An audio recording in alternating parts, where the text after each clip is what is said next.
In 1860, a French explorer hacking through the Cambodian jungle walked into something impossible. Towers taller than anything in Paris, highways, hospitals, reservoirs the size of cities, a capital built for 1 million people at a time when London had 30,000, and it was completely empty. This wasn't a lost village. This was the largest city on planet Earth, and the world had simply forgotten it existed.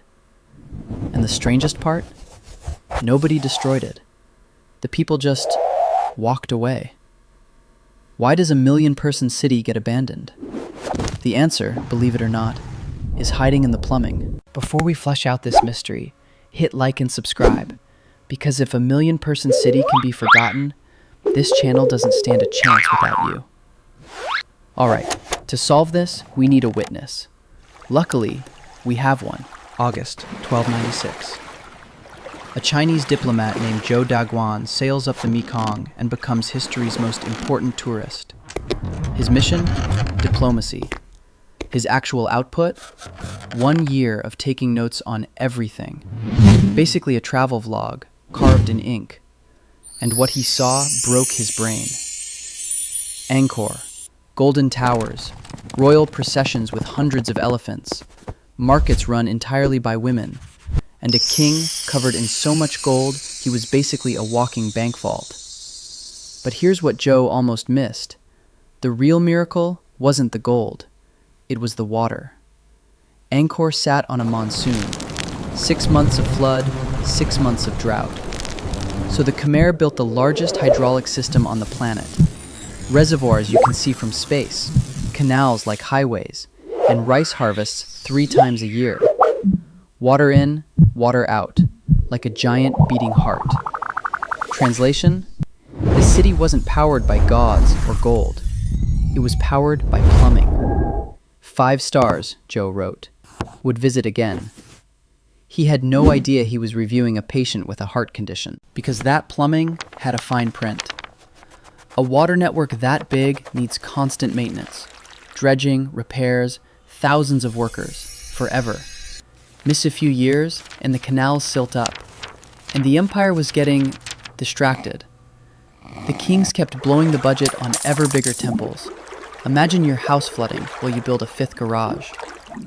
Religion shifted, and the new faith wasn't big on God-King mega-projects, so the maintenance workforce quietly evaporated.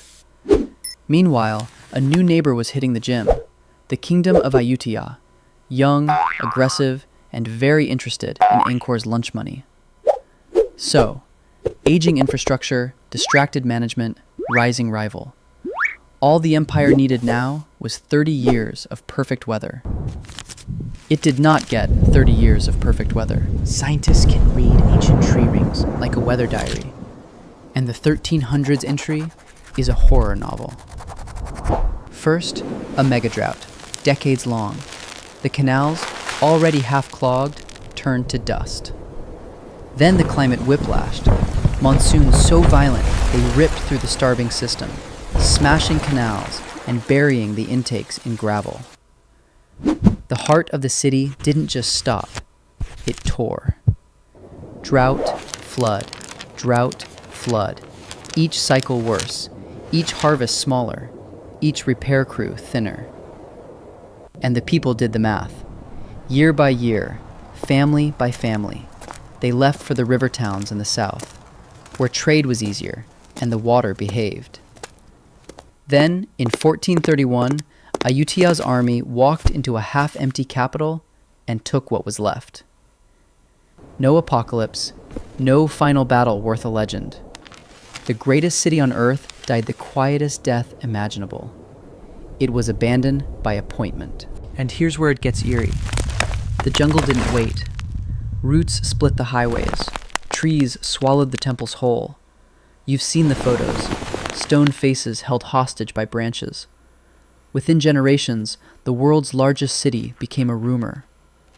Europe heard the stories and laughed them off. Meanwhile, the Khmer people never actually forgot. Monks still prayed at Angkor Wat the entire time. Which makes 1860 hilarious. Our French explorer burst out of the jungle, announces he's discovered a lost city to local villagers who were standing right there. Sir, they live here. It was never lost. It was just off your map. So what killed Angkor? Not an enemy, a dependency. The Khmer built infrastructure so massive it couldn't bend, and when the climate changed the rules, the city's greatest strength became its cage.